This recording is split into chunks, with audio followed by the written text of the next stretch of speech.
Welcome back to this series, a continuation of this series, What You Need to Know as a Worship Musician Training. This video we're doing a redux on the topic of rhythm. If you haven't already, there are 3 separate videos in this playlist. Earlier, it's topic number 4, note value. I teach time signatures and I teach counting and solfege methods in those 3 videos. Go and watch those videos. That is a requirement for this video. I am not going to reteach every single thing that I taught in those videos. There's a reason that I made 3 videos on rhythm and not 1. This video we're going to focus, as you can see, I'm screen recording a program called MuseScore, M-U-S-E-S-C-O-R-E.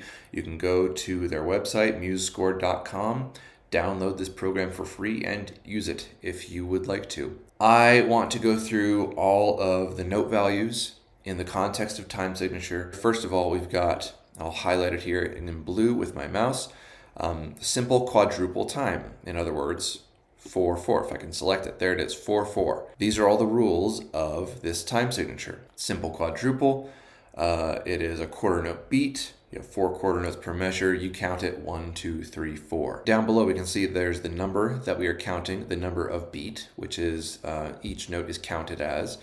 The solfege syllable, which each of these is counted as. And we've also got the name of the note value. Here we have a whole note, we have a half note, we have quarter notes, we have eighth notes, we have eighth note triplets, which is something that we see very commonly in worship music. We see these things called polyrhythms, and a 16th note as well. And down here below I've got, a random assortment of all of the above random rhythms in 4/4 that I just wrote, and just as an example of a little bit more of a contextual idea of how this stuff works. I've got this little blurb up here. I should mention that before I get too much farther. Use your whole body to practice rhythm as well as an instrument. And later on in the video, I have an example where we're going to go to the piano and we're going to see an example of practicing rhythm on an instrument. Tap your feet, clap your hands, nod your head while you simultaneously count out loud. This is very important. You're engaging multiple of your physical senses in the act of learning rhythm. Let's look at our whole note right here. You'll hear me clapping, and I will be counting out loud as well. I'll count myself off and give myself a 4 count before I begin. 1, 2, 3, go. 1, 2, 3, 4. 1, 2, 3, 4. 1, 2, 3, 4. 1, 2, 3, 4. I am counting the beats that pass by, so I am always aware of how many beats this note is being held for. It's being held for 4 beats. 1, 2, 3, 4. 1, 2, 3, 4. So you get the idea there. Let's move on to our half notes right here. And 1, 2, ready, go. 1, 2, 3, 4. 1, 2, 3, 4. 1, 2, 3, 4. 1, 2, 3, 4. This is how you should be practicing this as well. Clap, tap your foot, nod your head, conduct yourself, whatever. Be physical, count out loud, and practice specific note values as an individual idea. And that's what hopefully I'm showing right now. Now, quarter notes. Ready? 1, 2, ready, go. 1, 2, 3, 4. 1, 2, 3, 4. 1, 2, 3, 4. 1, 2, 3, 4. We can move on to eighth notes. Now, as we move faster, it's going to be harder to clap faster. We've got to clap twice as fast, and then 3 times as fast, and then 4 times as fast as a quarter note. This is where solfege can kind of come in handy, although you can snap both of your hands, 1, 2, and 3, and 4, and you can tap both of your feet like a double kick bass drum. I'm going to use the solfege from this point onward because it's just easier, more efficient, and better in my position, in my opinion, and my position. It's my position to have that opinion. The solfege for a downbeat is always ta. That goes for simple and compound time. The downbeat solfege is always ta, ta, ta, ta. And the upbeat is always D, ta, D, ta, D, ta, D, ta, D, ta, D, ta, D. I still want to clap my hands or tap my feet on the beat. So it'll be ta, D, ta, D, ta, D, ta, D. Like that. And then the upbeats, I know that it's the upbeat because the syllable that I'm saying, D. I'm feeling it, I'm speaking it, I am clapping, I am using my whole body, as much of it as I can, to again ingrain this into myself, ingrain it into my body, get rhythm into your body and feel it. Going with the eighth notes right here, so we go 1, 2, ready, go. Ta dee ta dee ta dee ta dee ta dee ta dee ta dee ta dee. Okay? Ideally, you have a metronome. I will showcase that again in the instrument portion of this video coming up. Next, let's go to these eighth note triplets right here. We will still feel the beat the same way that we would in compound time, but in the context of a simple time signature. Here are polyrhythms in vocal melodies, in the drums, in the guitars. Every single instrument on stage is going to have to play a polyrhythm at some point. Eighth note triplets. We go ta-ki-da, ta-ki-da, ta-ki-da, ta-ki-da. 1, 2, ready, go. Ta-ki-da, ta-ki-da, ta-ki-da, ta-ki-da, ta-ki-da, ta-ki-da, ta-ki-da, ta-ki-da. Now, last one. 4 times as fast as a quarter note up here is the 16th note. We have 4 of them for every beat. We count that ta-ka-dee-me. Here we go. Ready? 1, 2, ready, go. Taka-dee-me, taka-dee-me, taka-dee-me, taka-dee-me, taka-dee-me, taka-dee-me, taka-dee-me, taka-dee-me. One nice thing about MuseScore, if you select a measure or you select a note, it will play a sound. I'm just going to be demonstrating with my voice here, but you can hit play. There's a play button, and it will play the selection that you have written in perfect rhythm. This first example right here, again, this is all still in 4/4 time. We can count this as numbers or solfege. Again, I'll just use solfege. So here we go. 1, 2, ready, go. Ta, ta, dee, ta. Ta, ta, dee, ta. Ta, ta, dee, ta. Ta, ta, dee, ta. Right now you can't see, or probably hear, I'm tapping my foot on the floor, and I am kind of conducting myself, and I'm counting with that movement in both my hands and my feet and my voice, re-emphasizing I'm using my body, I'm engaging myself in this single bar of 4/4 time right here and trying to feel the rhythm. Next one right here, we have a triplet. So here's how this one sounds. Ready? 1, 2, ready, go. Taki-da ta dee ta. Taki-da ta dee ta. Taki-da ta dee ta.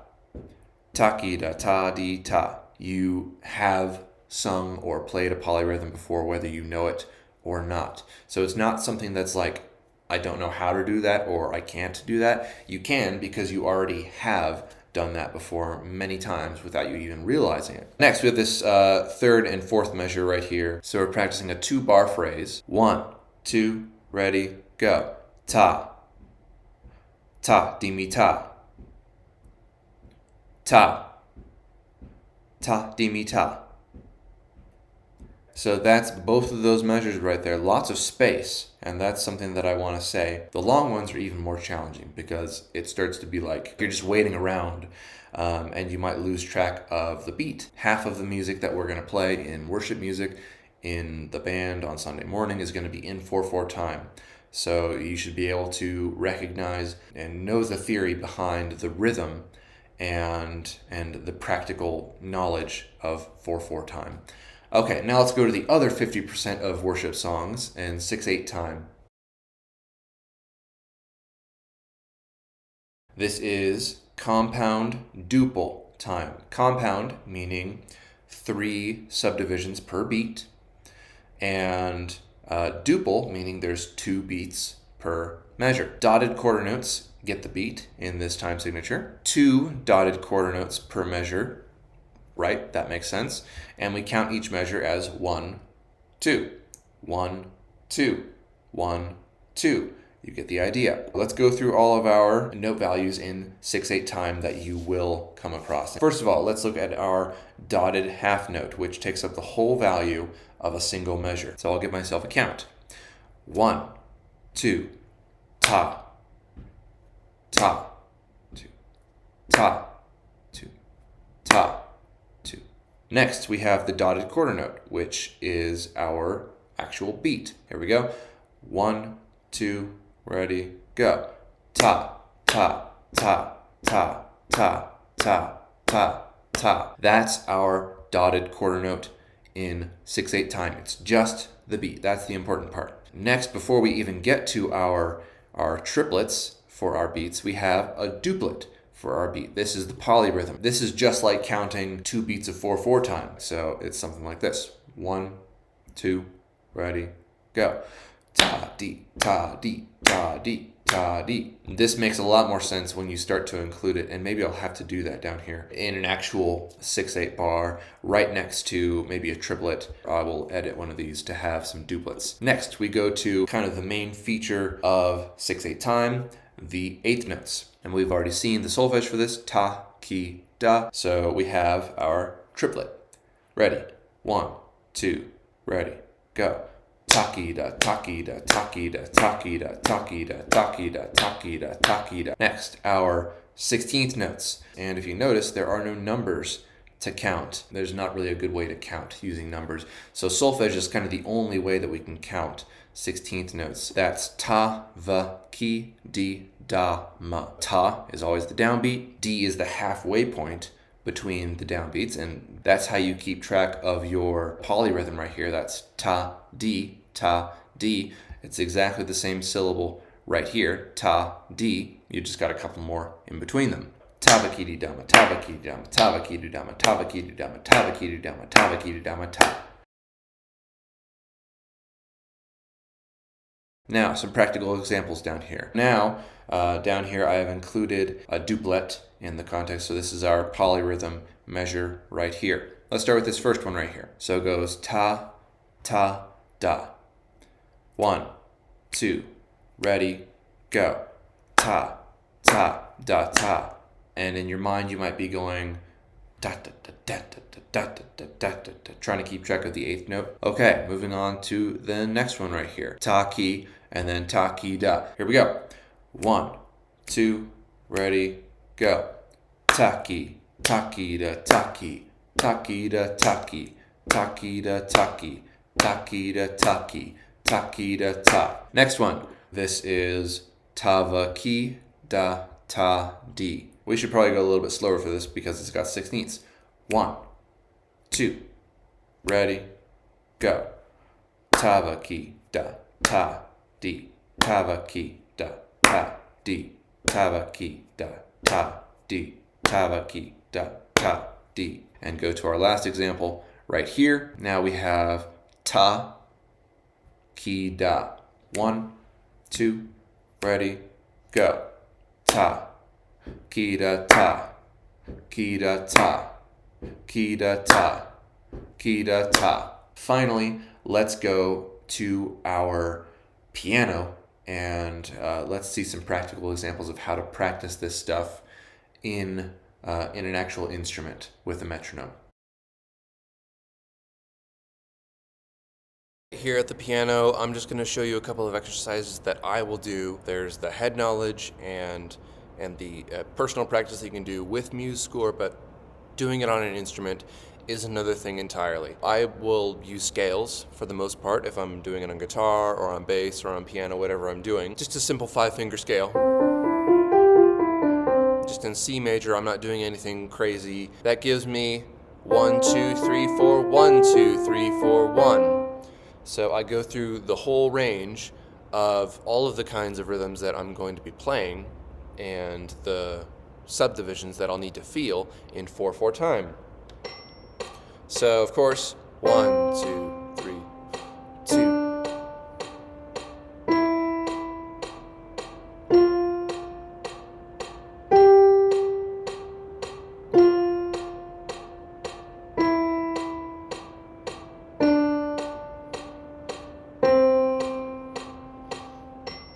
There we go.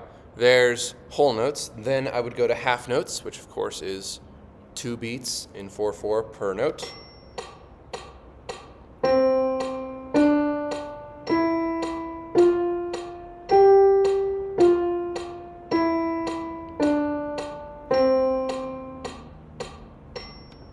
There we go. So next, of course, is quarter notes. So I'll go to that next. 2, 3, and.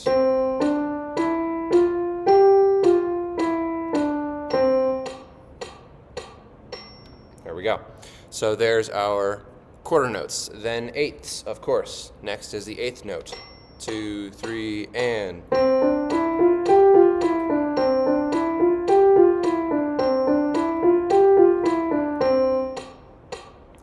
off. Try and play 3, 4, 5, or more groupings. Don't just play one measure and be done, you know. That can be fine for short speed bursts at going high speeds, but if you're trying to get the feeling of the subdivision into your body and to be aware physically of the subdivision, then you have to do it multiple times. Repeat, 4 bars, 8 bars, do a whole bunch. Even when you're going whole notes in 4/4 time and it feels like a drag, it's taking a long time, that's the whole point. The whole point is that you're feeling how long this note takes. And if that feels like a long time to you, then good. Because you need to be aware of exactly how long a whole note is in 4/4 time so that you don't rush. You have to be with the band when you're playing in the worship band, and this is how you do it. You practice with a metronome, and you're aware of every single note value that you can possibly play. And you build your speed up with the metronome tempo over time. Going on, I just did eighth notes. Now the eighth note triplet. Now, well, actually I should say before I start the metronome, since we're doing groups of 3 notes per beat now, our 5-note scale is not going to line up perfectly with one measure. We have to play multiple measures to get our thumb, our first finger, back on the starting note, which is what we've been doing every single time with every single one of the previous subdivisions. So I'll show you what this is like again. 2, 3, 4.